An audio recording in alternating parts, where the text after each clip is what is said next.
మా వంటగదికి స్వాగతం. మా వంటగదిలో ఈరోజు క్యాప్సికమ్ రైస్ అలాగే బీరకాయ క్యాప్సికమ్ కూర ఎలా తయారు చేయాలో చూద్దాం.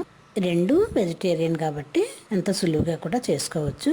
ఇప్పుడు ఎలా తయారు చేయాలో చూద్దాం. స్టవ్ వెలిగించుకొని పాన్ పెట్టి దానిలో రెండు టీ స్పూన్లు నెయ్యి వేద్దాం.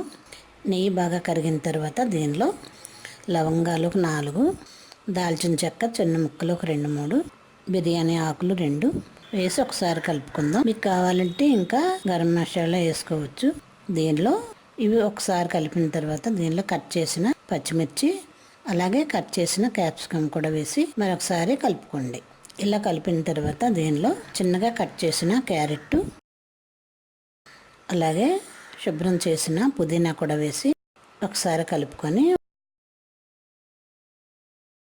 1 నిమిషం అయిన తర్వాత దీనిలో చిటికెడు పసుపు, 1/2 టీ స్పూన్ సాల్ట్ కూడా వేసి మరొకసారి కలిపి 1 నిమిషం మూత పెడదాం. ఇలా మూత పెడితే క్యారెట్ చక్కగా మగ్గుతుంది. ఇప్పుడు ఒక 2-3 నిమిషాల తర్వాత మూత తీసి దీనిలో 1 టీ స్పూన్ అల్లం వెల్లుల్లి పేస్ట్ కూడా వేసి కలుపుకుందాం. ఇలా పచ్చివాసన పోయేంత వరకు వేయించి మరొకసారి మూత పెడదాం. ఇవి మొత్తం నూనెలో వేగాయి కాబట్టి దీనిలో 1/2 టీ స్పూన్ బిర్యానీ మసాలా వేద్దాం. ఇది కూడా బాగా కలిసిన తర్వాత 2 కప్పుల రైస్ వేసి బాగా కలుపుకుందాం. ఇది ఉడికించిన అన్నం. ఇప్పుడు మనం ఉడికించిన అన్నం 2 కప్పులు వేసి బాగా కలుపుకొని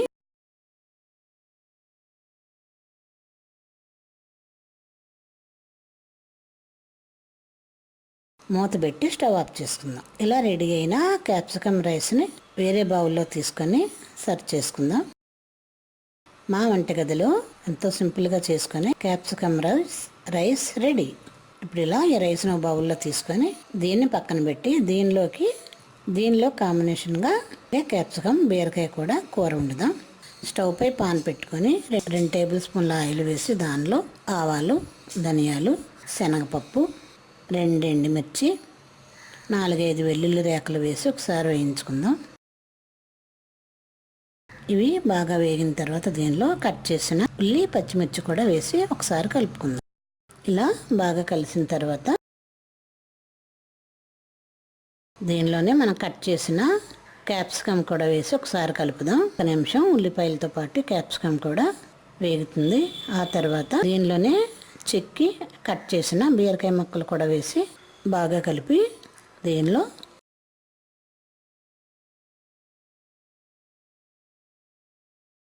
పావు టీ స్పూన్ పసుపు, కొద్దిగా ఉప్పు కూడా వేసి బాగా కలిపి మూత పెట్టి మరొక 5 నిమిషాలు ఉడికించుకుందాం.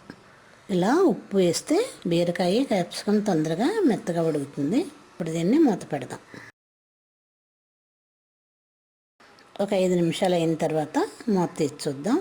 ఈ కూరకి వాటర్ అవసరం లేకుండా బీరకాయల్లోనూ నీరు ఉంటుంది. క్యాప్సికమ్ ఈ నీటితో పాటు ఉడుకుతుంది కాబట్టి వాటర్ వేయట్లేదు. ఇవి ఇలా బాగా వేగిన తర్వాత దీనిలో రుచికి తగినంత కారం కూడా వేసుకొని మరొకసారి కలిపి మూత పెట్టి మరొక 2-3 నిమిషాలు ఉడికించుకుందాం. ఇది లో ఫ్లేమ్లో ఉడికించుకోవాలి.